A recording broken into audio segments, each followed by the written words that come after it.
to the Talk 52 Real Estate Practice Podcast. This is where you listen in on real estate practice sessions so you can hear what to say when you're talking to buyers and sellers. I'm Darren Tunstall, real estate professional, coach, and author. Here's how this works. You're going to hear agents working through a dialogue together, word for word, and then putting it into their own natural tone, style, and phrasing, followed by a short discussion. The goal isn't perfection. It's repetition, confidence, and execution. Let's get into this. So I really think that between yesterday's and today's dialogue is going to come into play today at our listing appointment.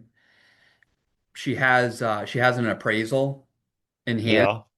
for I think it was for 1.7, and her neighbor is under agreement for around 2 million. And I don't know, just the comps that we're running aren't really supporting the 1.7 mark. Um, so we're going to use these. I think this dialogue is going to be helpful. I think yesterday's dialogue is going to be super helpful. Um, so yeah. Good. Today's dialogue is I want to list at my price, then come down if it doesn't sell. In this scenario, you are on a listing appointment with a potential seller who wants to list their home above market value first and reduce the price later if it does not sell. Has anybody ever heard that before? Yeah. Yeah, usually they don't come down, you know. Yes, but they never hear about, okay, if it doesn't sell, then I will come down. Yeah. They usually don't come down or they have to take a beating from you before they decide to finally come Yes, down. And yes, when I say take a beating, let me show you the facts. Here's the CMAs, here's, the comps, here's everything that we see that's going on in the market right now. And, if it's too ridiculous, like if they're $200,000 over asking, then it might not even be worth having the conversation or taking the listing because you're going to spend a ton of money trying to sell a home that you can't sell. Right. Like, um, yes, all right, let's I go agree. ahead. I have a question. In case you have, like he asked for 200,000, can you refer to somebody else who take that? Who's gonna take that, you know? That's a good Like you point. say. Well, the answer is yes, you can. Yes, And I mean, I would really obviously try to talk sense into the person. And you do that by showing them real data, right? Back it up by real data and, do two or three comps, show yeah, them this is what we see. This is what's currently, this is where, like, what's yes, currently active comes out, and this is what was withdrawn. They were all overpriced and they didn't sell. So take a yeah, look at those two. And if we come in the market, I can pretty much guarantee with a 99% positivity that it's not yeah, going to sell. But, yeah, if you want to talk to somebody who might, then I can put you in touch with somebody. Otherwise, it yeah. might not be worth my time because it's Exactly, not realistic.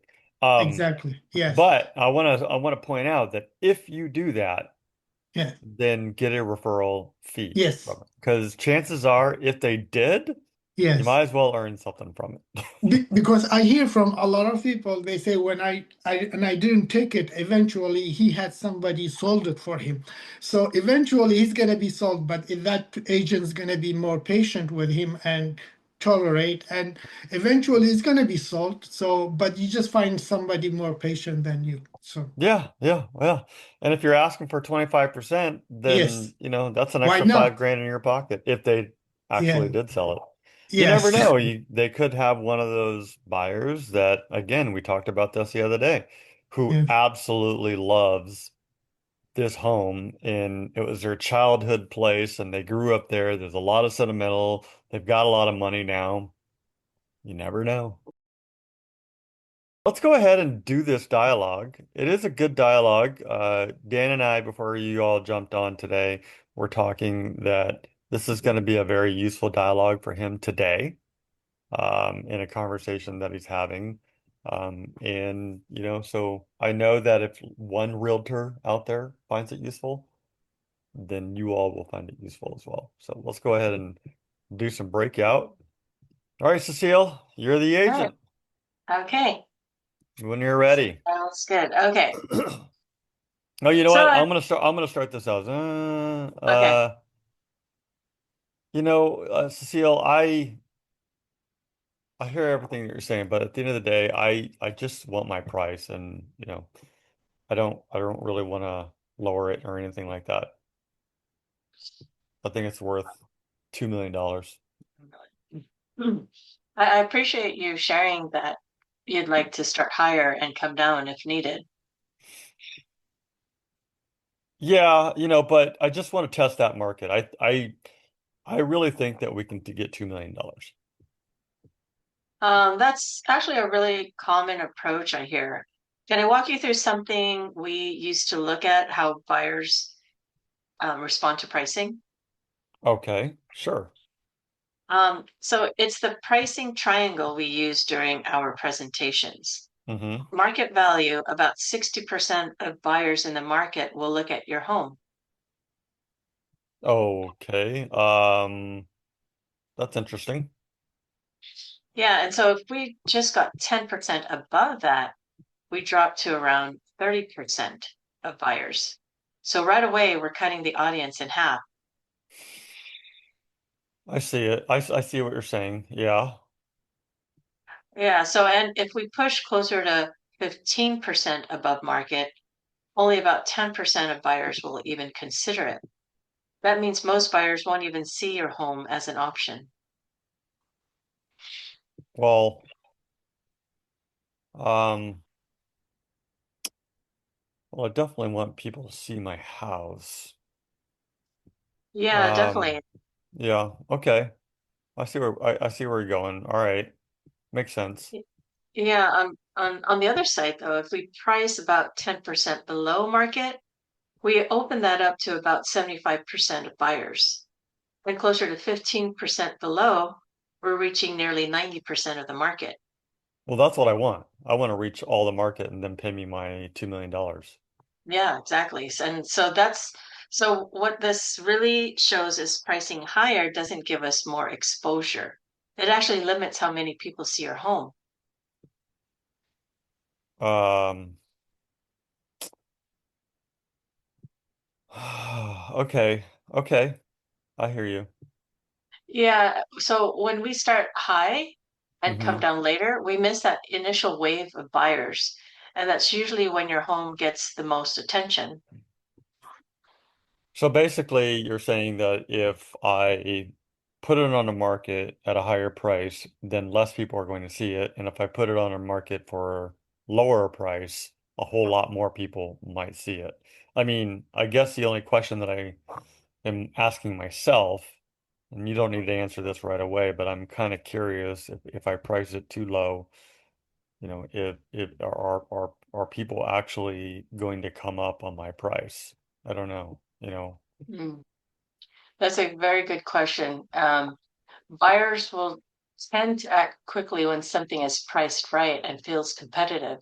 If we're priced too high at the beginning, many of them move on and don't come back. But to kind of answer your question, if you do price lower, I mean, you get more market exposure, right? And so, Yeah. yeah, Yeah, I no, actually, I get mhm. it. Yeah, actually, in real life, Hmm.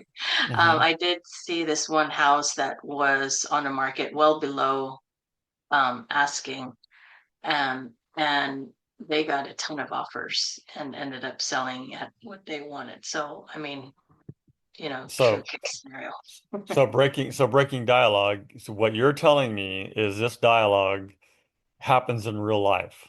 Yeah. Yeah. No, that's the point is that I mean I wouldn't be practicing, not me. I wouldn't have it here if it didn't really exist. I mean, Yeah. people really do think their home is worth more than what it actually is. They also think that they know more than you do as the professional real estate agent. Mm, And yeah. when you're bringing data like comps, right, or maybe some other additional information that proves that hey, this is what the market is doing, they still Mm, think they still don't buy into everything that you're saying yet. mm, You know, yeah. I question my doctor all the time, by the way. I really Mm, do mhm, because yeah. I think I should. And I Mm, don't think anything is wrong questioning the real estate agent. The yeah. question is, how prepared are you as the real estate agent to help them through this conversation? Yes, yes, yes. Yeah, Yeah, totally, totally agree. I mean, because it could also mean just that one buyer that really, like you said, really loved that neighborhood and is willing to pay whatever, right? exactly. So, yeah, Yep. All right, but so where did mhm, we leave off? What line? okay. I think Um, 24. 24. Okay, go ahead. Actually, you read Oh, I'm sorry. 24. I finished that one part. Yeah. Yeah, So I guess at 26. I'll 20. start it up again, 26. Okay, Yeah. I hear what you're saying. Yeah, so it's a little risky to do that. I get it. Yeah, my goal is to position your home where the most buyers are actually looking, so we can create stronger interest and better opportunities for you. Well, I certainly like that. I mean, you're making a lot of sense of it. So yeah, I think you're right. Yeah, great. And based on what we just walked through, how are you feeling about where we should position the price to start? Well, it's a little disheartening, but I see what you're saying and I see I mean, you're presenting all the facts to me. You're showing me that this is what it sells at, and I really love that you showed those homes that you talked about where they listed, like below, and then you showed me the after and how they sold above. So Mhm. that gives me a whole lot of hope. I just want to make sure that I get what I think my home is worth, but by seeing that in multiple cases, that really helps me to think that you might know what you're doing. Well, that's great. That's what I'm here for. Let's go ahead and move forward. All I need is your signature to get started. All right, Can let's I go have? ahead and sign. I'll sign it. Yeah. All I'll right. do it. Yay. Okay. Thank you. All All right. right. Now, really quick, I just want to make sure that I'm going to share my screen briefly with you, just so that you can see this is what we're talking about right here. Are you familiar with this slide? No, no. Okay, this is in the listing presentation. It's a diagram of the triangle, Mm, and this is market value. Right? If your asking price is 10% above of market value, well, let me rephrase it. This is market value. So yeah. market value is going to get about 60% of the pool of buyers that are out there. If you go above market value by 10%, now you're going to get about 30%. So you've cut the buyer pool in half, right? And if you go 15% above market value, now you're only going to get about 10% of the buyer pool looking at that home. Mhm. So now let's go the opposite way. Market value again 60%. If you go below, if you list the price below by 10%, now you've increased your buyer pool by 15%, right? So now 75% of the buyers out there are going to look at it. And Mhm. then same thing if you go even more below about 15%, then you're going to increase all the way up to about 90%. So by lowering the price, this is strategic pricing. I'm not going to say 10% is the right number or 15% is the right number. You'll have and in some market that's a huge change, right? So like for example in San Diego at a $1 million average selling price, that's $150,000, right? So it may not be a full 15 or a 10. You have to strategically think about that and look at all the numbers. But what I'm saying is you can see that you are increasing the buyer pool. So this is something that you should absolutely have in your presentation, whether it's this one or something else, because when you visually show this to homeowners, they can see what's going on here. And then you combine that with a CMA, and maybe even like a lender's report, like a canary report, which Yeah. is very similar to a CMA, but it's for lenders. Basically, it says this is what we're willing to sign on or loan on. So you can see all of this in your. Mm. So what do you think about that? Yeah, that I mean, because I've seen it, it just makes so much sense. I mean, Yeah. it's interesting because I know there's a lot of homes out there that's been on the market, you know, a month long or even more, and then this one house just it got on the market and it sold so quickly. Yeah. And then when, It's like, yeah, wow. yep. And when homes sit on the market too long, what happens? I mean, people, number one, it's usually price. But if they, but after that, it's conditioning, marketing, things like that, right? But You usually know, they're one overpriced. question I had is like if they price it like 15 below and they get offers, but let's say they're not getting offers to what they want, I mean, what happens at that point? So that was yesterday's conversation, which was Oh, I'm going to wait. I don't care what it is. They placed their offers. That's fine. But I'm gonna get my price, so I'm gonna wait it out. Yeah, I would highly suggest going back to yesterday's dialogue, reading through that oh, one, okay. because people do think that their home is worth more than what it is, and they're hard-headed, and they'll wait it out. And usually, what happens if they wait it out, then they're not going to get their home. They're going to sit on the market like the homes that you talked about, and then somebody else is going to come in just below market, drive the price up, still get the same price. Oh, So, yeah. you got to talk a lot of sense into people sometimes. Mm-hmm, mm-hmm. Yeah, go back and read tomorrow yesterday's dialogue. Okay, It's the same topic. okay, Let's do it again. All right. This time, okay. do your best to put it in your own voice. Do you want me to show the diagram, or do you want to see that, or do you know where to get it? Actually, is it in the resources tab? Yep, it's Okay, under the gear okay, menu, resources. So, okay, okay. All right, when you're ready. Let okay. Yeah. All right. So, okay. So I appreciate you sharing what your thoughts are on your starting price. Um, uh, yeah. So what was I going to say? Well, I should have started it out. You know what? I want to list my price at $2 million, and then if it doesn't sell, I then we can come down. But I don't I know that you want to do it at like 1.6, but I really think that I can get 2 million. Okay. Yeah, and you know that's actually a common approach. Um, and can I walk you through something that we use to look at how buyers respond to pricing? Yeah, sure, absolutely. Okay. So it's called the pricing triangle, and we use this during our presentations. So at market value, Hmm. um, you're going to get about 60% of buyers in the market to look at your home. Okay, I Okay. see And that. yep. And if we just go 10% above that, we dropped we dropped to around 30% of buyers. So wait, So let right me away, ask you something. Wait, mhm, let me yeah, ask you something. So, because yeah. I'm looking at this triangle, market value 60%. Are you saying that if I list it at your 1.6 million or my 2 million? So let's see, the market value is going to be, let's say it's one point, I don't know, 1.7. Okay.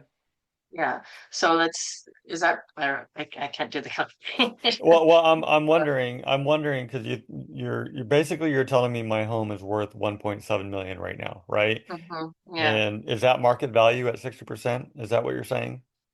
Yeah. So if you price it at 1.7, you'll get 60% of buyers looking at your I home. see. Okay. Yeah. Okay. And then if you price it, um 10%, then we drop down to about 30% of buyers. Well, that's half. I want more people to Yeah. see my home. Yeah, so in order to to have more people look at your home, Yeah. I would push closer to 15, oh, sorry. Let's see. I would push closer to about 10% below market because what will that will do is it'll open up to about 75% of buyers looking at your home. And closer to Mm, 15, we reach about 90% of the market. I see. So my goal is to kind of um, get the most exposure to your home to give you the most opportunities. Huh. Okay. Well, I mean that all makes sense. I I I like the sound of that. So I mean I'm a little shocked, but Mhm. does this really happen in real life, I guess? Yeah, actually it does.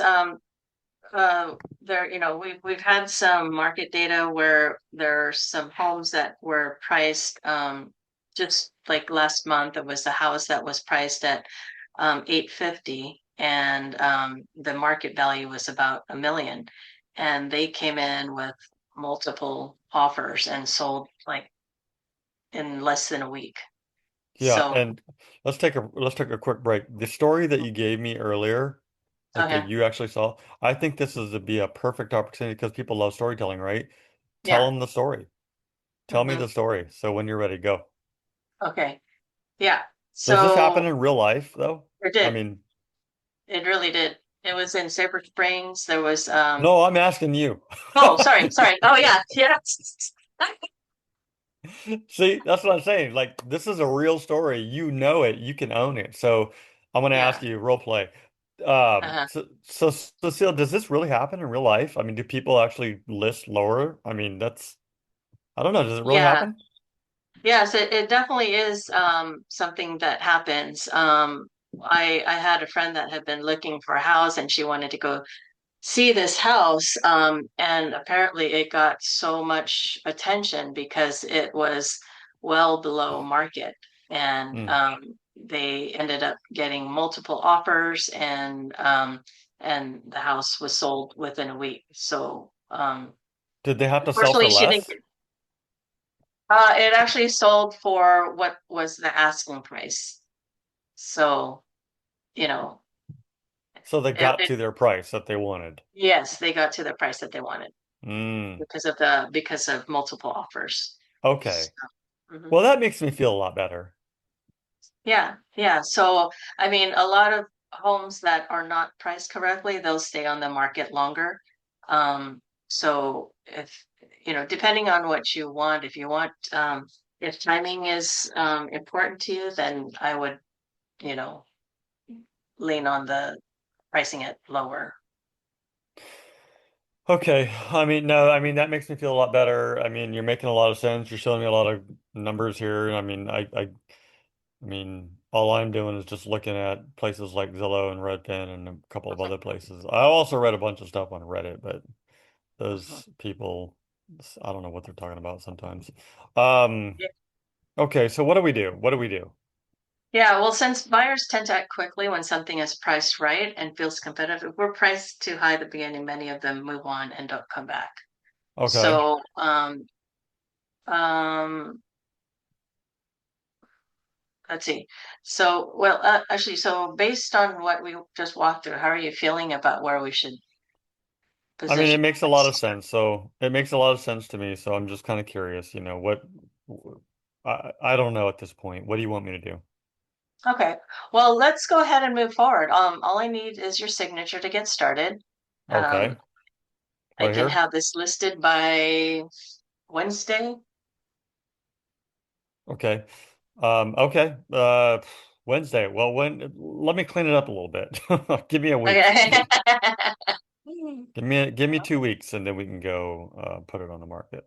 All right, sounds good. All right, thank you. Okay. I personally I like all listings going active on Thursdays. On I think Dan Thursdays? I think Dan I think Dan and other people do Wednesdays, but I like going active Thursday. That way you have a full Friday, full Saturday, full Sunday, and then review any offers on Monday. Dan, you do Oh, all your listings on Wednesdays, right? Yes, we typically go live on Wednesdays, and then I Okay. have broker open houses Thursdays, and then Gotcha. commuter open houses Fridays, and then standard open houses Saturday, Sunday, and then leave Monday open for private showings, and then Tuesdays call for offers. Okay. So different process, different market too. He's in Boston, so commuter open houses, or what is that what you call it? Commuter. Yes. Yep. Yeah. I've never heard that term. So, but it makes so sense because there's a lot of small states over there, right? have a quick question. So, is this all part of your discussion during the listing presentation? Absolutely. This is a pricing conversation. Okay. Okay. People are going to ask you, they're gonna already have a price in mind, usually, Mhm. right? Most people do. And they're going to usually think that their home is worth more than what it actually is because they've been Mhm. looking online at some, like Zillow and whatnot. But they're going to have a price in mind, and then it's your job to come in and have that conversation. Okay. Here's what we're seeing in the market. Here's what's Okay.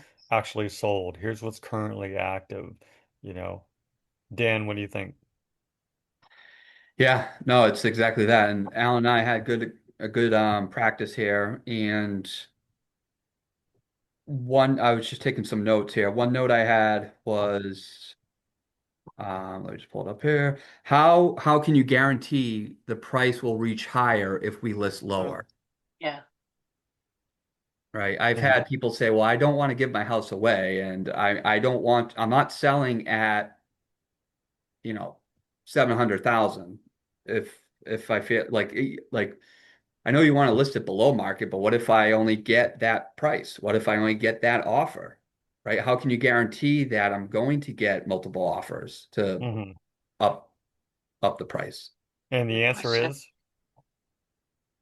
And the answer is so the market is we have 2 weeks. If you don't catch the buyer in that 2 weeks, you're gonna pay heavy price. After 2 weeks, nobody even look at it because you might need to lower your price more than you would think about, thought about it. So about the market is that 2 weeks, it's the high, you can get the highest offer. After that, you don't have that chance anymore.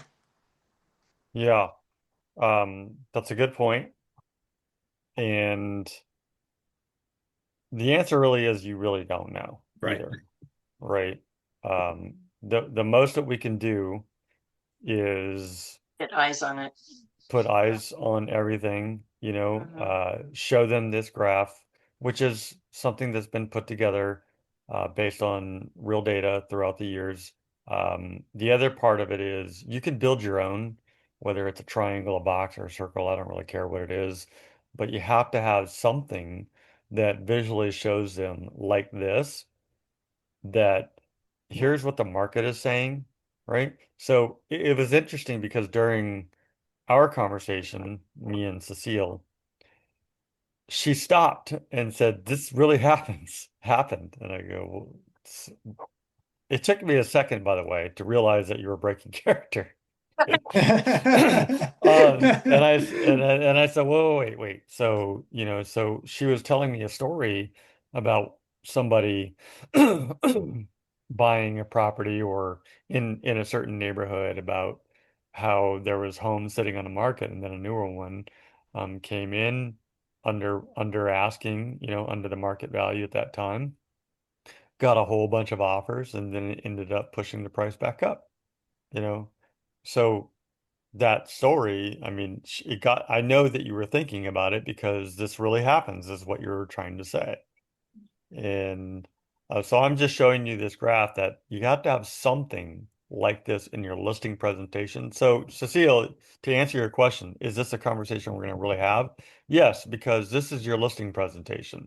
Whether it looks like this or something, you have to talk about pricing at some point, right? Because what you're going to have them do at the end of this conversation is sign the listing agreement. And one of the things that you're going to also negotiate and agree on, it doesn't have to be fully agreed on just yet if there's still some question about it, but you will have this pricing conversation at some point. Going back to what Dan was talking about, like if you price it below market and it doesn't, you don't get enough, I mean, you may get some offers, but maybe not what you were really asking for. What if you get an offer that says, well, I'm giving you what you're asking for. We know it's advertised for, what's the problem?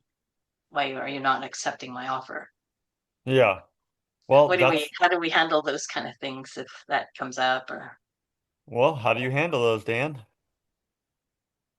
No, that's a great question. I think at that point, that's when, I mean, you're coming up with a listing um, price based on comps and what's sold, right? So I think to that point, if it's an agent that's submitting the offer, you can say, hey, look, I did list it relatively below market. Here are the comps that I'm comping it to. So I think that justifies a higher price than where your buyer is coming in at.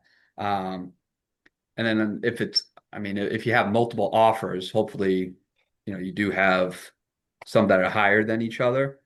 And But are here's you the other. obligated to accept the offer if they were giving you what you asked for? I'm going to answer that. Dan's not obligated to. right, Yeah. right. Yeah. It's all about your seller decides. And I hear Seller. that a lot too. Even my uncle right now, we're about to we're going to be listing his property, but he's like, do I have to accept an offer that comes in? And the answer is no, you don't have to. Yeah. But it might not raise flags, but if you're going past the days on market or the average days to an offer, then you're getting into, concerning territory where people are going to start to think, the buyer perception, what's wrong with that house? Why hasn't nobody else offered on it? Why am I the only one offering on it? I'm working with a buyer right now that this house um, that we've been looking at has been on the market for 8 days or 9 days, and they haven't received an offer after 1 week of being on the market. And he's ready to lowball them right now because it's our market moves that quick. If you're not under agreement or contingent within 1 week of being on the market, it's like people's alarms and red flags go off in their head. So, um, Yeah. You, yeah, you I think said a couple of things. Number one, they don't have to accept the offer. Okay. But that shouldn't be your first choice. I think the first thing that you as the listing agent should do in this scenario is call the buyer's agent immediately, right? They don't know how many offers that you got, by the way, number one. They do right, not know that. And I'm not saying to go out and say, well, we got 10 others, right? Because I like to lead with, integrity. But I'm also not going to tell them we don't have 10 others either, right?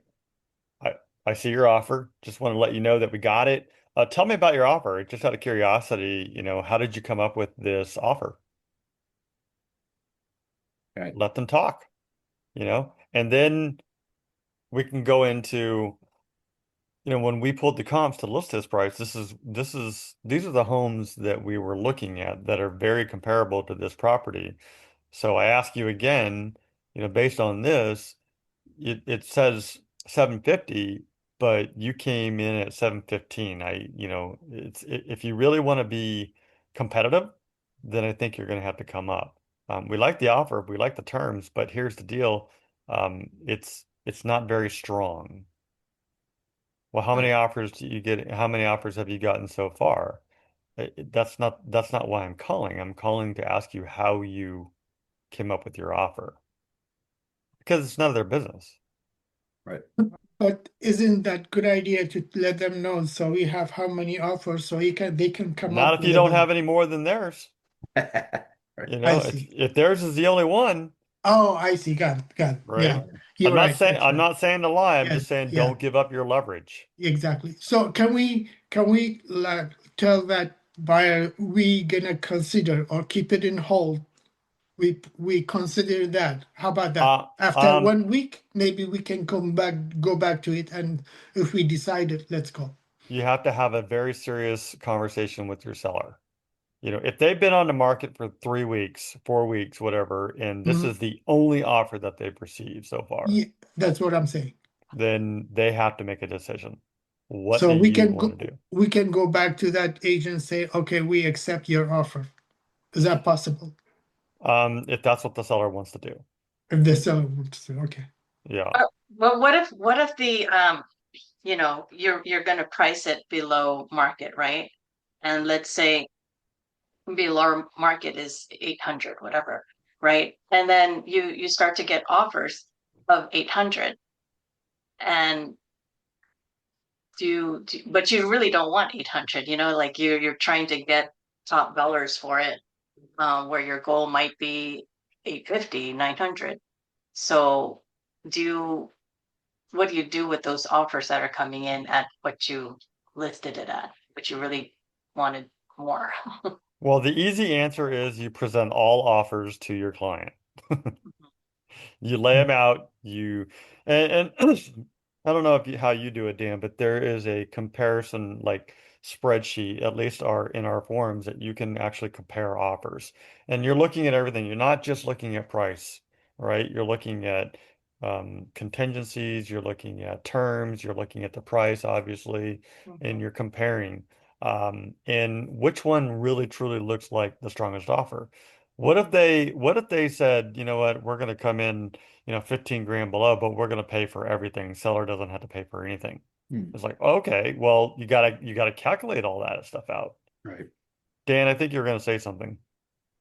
So not exactly related to that question, but I took down another note during me and Alan's practice, and I have mentioned current buyers that missed out, right? So here we are in April going into May. Um, at least in my market, it's very competitive, and buyers are starting to feel exhausted right now, right? Like they've have taken their shots through everything but the kitchen sink at the house to try and get it and are still missing out. So, I think now reality's starting to set in for some buyers like, okay, this is a lot more competitive than I've realized. I'm willing to go X amount over the asking price because I know that asking price is now just a decoy, if you will, right? So they're starting to be educated and they're not just being told you have to go in higher. They're actually seeing like, oh man, I went in 25 grand higher and I still got beat out, you know?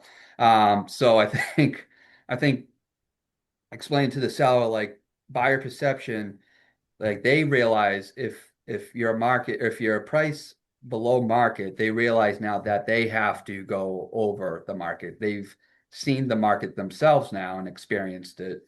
And so, again, if they're working with an agent, the agent should be educating them as well and showing the data. Because if you have a buyer, at least in our market, that was looking 30 to 45 days ago and are still looking, they're now starting to see these houses that they've offered on close up. And it's like, oh, wow, they got, that somebody went 100 grand over the asking price. I only went 15, right? So, Mm. Yeah. another conversation, another angle Yeah. to approach your seller with, I think. Mhm. I'll tell you what is a good indicator if you ever go do an open house and there's a long line. Mhm. Mhm. If you've ever done that, that's pretty Well, I wise. went to one and they were literally, it was the Keller Williams agent. They were literally signing in people at the front door Yeah. like a club. So I Wow. think that was a misperception too, because it was bottlenecked because everybody had to sign in. So Wow. it had people just kind of went in willy-nilly, then I think it would have flowed nicely. But I get what you're saying. Everybody has, well, yeah, there's that too. There's Yeah. there's multiple ways. I was talking about the ones that were so so well priced that people really wants this home, and there's just a line at the door. But I also know what you're talking about too. There's other people who have a process, and they try to create that, what do you call that? I guess either sense of urgency or scarcity. I'm not Hmm. sure exactly where to put it, but they create that energy to be able to get people excited about it. And if Yeah. you want to see it, you got to sign in. Right. And those people are probably going to confirm every last phone number and email that you gave just to make sure that you're not, giving false information. Yeah. Look, it is 9:15. This is a fantastic conversation. It is definitely a very important one.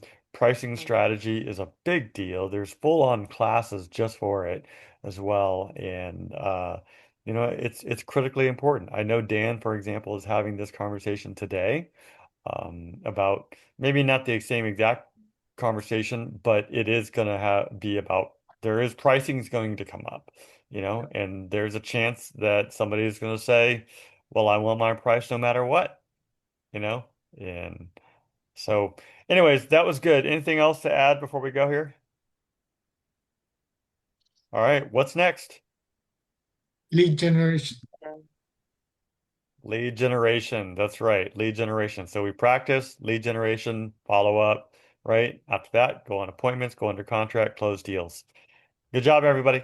We'll see you And tomorrow. good luck to Thank them. you. Thank you. Thank you. Thank you. Thank you. Bye. Okay, bye. Bye. If you want to join these sessions live, we practice every weekday morning. This is where you build the habit of practicing, lead generating, and following up every day.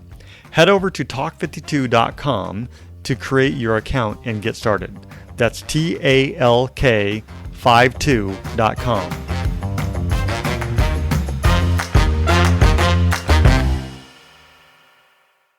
This content is for educational purposes only and does not guarantee results. Please consult your broker, coach, or appropriate professional for guidance specific to your situation. Results will vary, and you are responsible for your own actions.